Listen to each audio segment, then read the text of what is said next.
Hello అండి, నేను doctor Nagal Vijay Krishna, consultant urologist, Apple hospital Tanuku.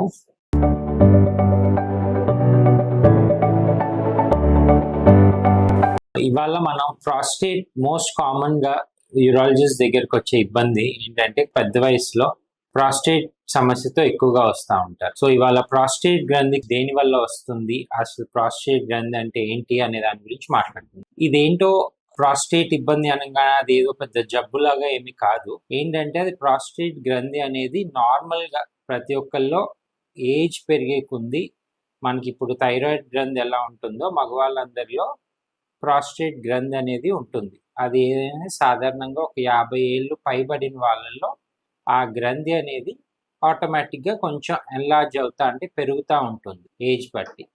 పెరుగుదల వల్ల మనకి ఏమైనా ఇబ్బంది అవుతుందా లేదా అన్న దాని ప్రకారం మనం ట్రీట్మెంట్ చేసుకోవాల్సి ఉంటుంది. ఏమవుతుందంటే అందరిలోనూ ప్రాస్టేట్ గ్రంథి ఉంటుంది, బట్ అందరిలోనూ ప్రాస్టేట్ గ్రంథి పెరిగినంత మాత్రాన అందరిలోనూ సిమ్టమ్స్ ఉంటాయని కాదు. సో ఎలా అంటే ప్రాస్టేట్ గ్రంథి పెరుగుదల వల్ల వచ్చే సమస్యలు ఏంటి అంటే ఎక్కువగా యూరిన్కి వెళ్ళాల్సి రావటం, లేదు అంటే అర్జెంటుగా ఆపుకోలేకపోవటం, లేదు నైట్ టైం కూడా 4-5 సార్లు ఎగవాల్సి రావటం కానీ. సో ఇలాంటి ఇబ్బందులతో యూజువల్గా పేషెంట్స్ మా దగ్గరకు వస్తూ ఉంటారు. సో 50 ఏళ్ళు పైబడిన వాళ్ళల్లో మనం ఎక్కువగా చూస్తుంటామని చెప్పాను కదా. సో లక్షణాలతో వచ్చిన వాళ్ళలో మనం ఇవాల్యుయేట్ చేస్తాం గ్రంథి ఏ సైజులో ఉంది, దానివల్ల మన వాళ్ళకి ఏమన్నా ఇబ్బందులు దాంతో వల్ల వస్తుందా లేదా వేరే వాటి వల్ల వస్తుందా అనేది చూసుకోవాల్సి ఉంటుంది ఫస్ట్. నెక్స్ట్ సమస్యకి మనం ఈ ప్రాస్టేట్ గ్రంథి పెరగటం వల్ల ఏంటంటే రికరెంట్ గా ఇన్ఫెక్షన్స్ రావటం అనేది తరచుగా చూస్తూ ఉంటాం. అంటే మంట,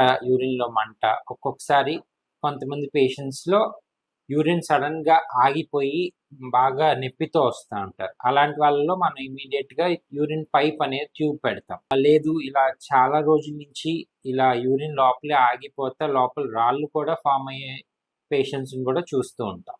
సో ఈ సెట్ ఆఫ్ పేషెంట్స్ లో మాత్రం ట్రీట్మెంట్ అనేది చేయాల్సి ఉంటుంది ప్రాస్టేట్ గ్రంథికి. లేదు ఈ సిమ్టమ్స్ ఏమీ లేవు, ఇన్సిడెంటల్ గా అంటే వేరే దానికి ఏమన్నా స్కాన్ తీసాం ప్రాస్టేట్ గ్రంథి పెరిగింది, అలాంటి వాటిల్లో ట్రీట్మెంట్ అనేది పెద్దగా అవసరం ఉండకపోవచ్చు. ఇంకొకటి ఏంటంటే అందరి పేషెంట్స్కి ప్రాస్టేట్ గ్రంథి పెరిగిన అన్ని పేషెంట్స్కి సర్జరీ చేయాలా లేదా అని అవసరం ఉండదండి. ఏంటంటే నేను ఇంతకుముందు చెప్పిన సిమ్టమ్స్తో పేషెంట్స్ మనకు ప్రెజెంట్ అయితే ఇన్ఫెక్షన్స్ కానీ, రాళ్ళు ఫామ్ అవటం కానీ, లేదా సడన్గా యూరిన్ బ్లాక్ అయిపోయి ట్యూబ్ చేంజ్ చేయటం కానీ, ఇలాంటి వాళ్ళల్లో ఫస్ట్ మనం మెడికేషన్స్ అనేవి ట్రై చేస్తాం. మెడికేషన్స్ వర్కౌట్ అవ్వకపోతే నెక్స్ట్ సర్జరీ అనేది మనం ఆప్షన్గా వాళ్ళకి పేషెంట్కి ఇస్తాం. సో ఈ ప్రాస్టేట్ సర్జరీ అనేది టోటల్గా ఎండోస్కోపిక్ ప్రొసీజర్.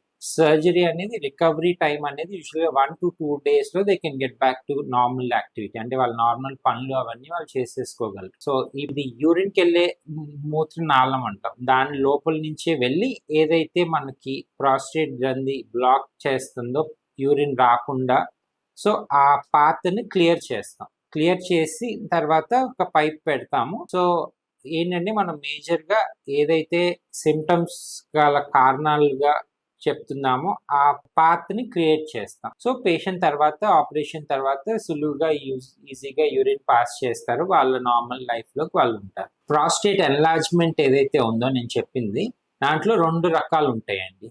ఒకటి బినైన్ ప్రాస్టేట్ ఎన్లార్జ్మెంట్ అంటాం, దట్ ఈస్ నార్మల్గా బీపీహెచ్ అంటాం.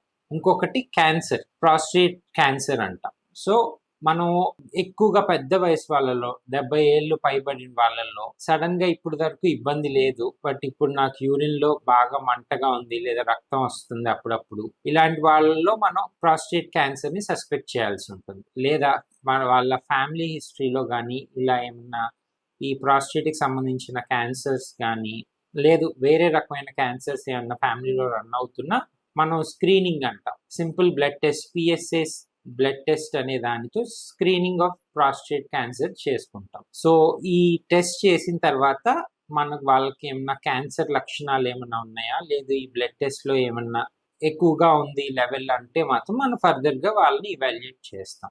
మనకి రెగ్యులర్గా వచ్చే ప్రాస్టేట్ ఎన్లార్జ్మెంట్స్ అనేది 90% ఆఫ్ ఇది బినైన్ ప్రాస్టేట్సే ఉంటాయి.